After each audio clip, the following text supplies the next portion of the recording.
నమస్తే ధనంజయ్ గారు. నమస్కారం సార్, మీరు ఈ లక్ష్మీ సీడ్స్ వారి మెహర్ సాగు చేస్తున్నారు.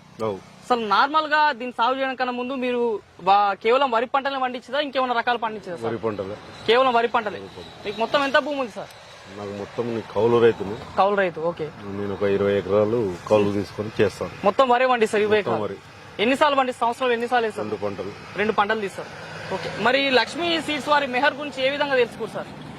కంపెనీ షాప్ వాళ్ళు అడ్వర్టైజ్మెంట్ చేస్తే మనం కంపెనీకి ఫోన్ చేసి తీసుకోవడం జరిగింది. ఇట్లా ఈ విధంగా తెలుసుకున్నారని తెలుసుకొని పంట సాగు చేయడం జరిగింది. ఓకే. మరి మీరు ప్రస్తుతం ఇప్పుడు హైబ్రిడ్ కదా సార్ ఇది? నార్మల్ రైతులైతే అందరు తెలిసి నారినారు, బీపీటీ ఇవే సాగు చేస్తారు ఎక్కువ మొత్తంలో చూసుకున్నైతే. రైతులు హైబ్రిడ్ అనేసరికి కొంచెం ఇంకా పోతారు. మరి మీరు స్టెప్ వేసేయడం గల కారణం ఇది, హైబ్రిడ్ ఎందుకు సాగు చేస్తారు? హైబ్రిడ్ వేస్తే వేరే రకానికన్నా దీనికి మీద ఒక 7-8 క్వింటల్ ఎక్కువ వస్తుంది మనకు దిగుబడి. దానితో మనకు జర లబ్ధి ఎక్కువ చేకూరుతుంది కాబట్టి వేరే వెరైటీల కన్నా హైబ్రిడ్ వెరైటీ మనకు లాభదాయకంగా ఉంటది కాబట్టి ఎక్కువ మనం హైబ్రిడ్ మీద చూడడం జరుగుతుంది. ఓకే. మరి ఇంతకు ముందు మీరు సాగు చేసే రకాలు కూడా హైబ్రిడే సాగు చేసేదా? మొత్తం హైబ్రిడ్ చేస్తాము.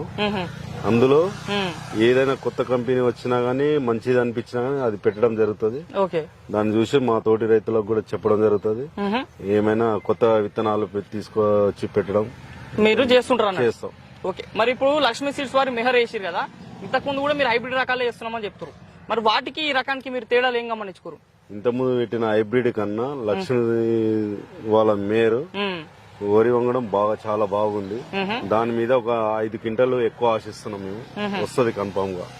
ఇప్పుడు పోయిన యాషింగ్ సీజన్ లో మాకు 40 క్వింటల్ తీసినాం. ఇప్పుడు 43 నుండి 45 దాకా రావచ్చు. ఖచ్చితంగా వస్తుందని మాకు నమ్మకం ఉంది.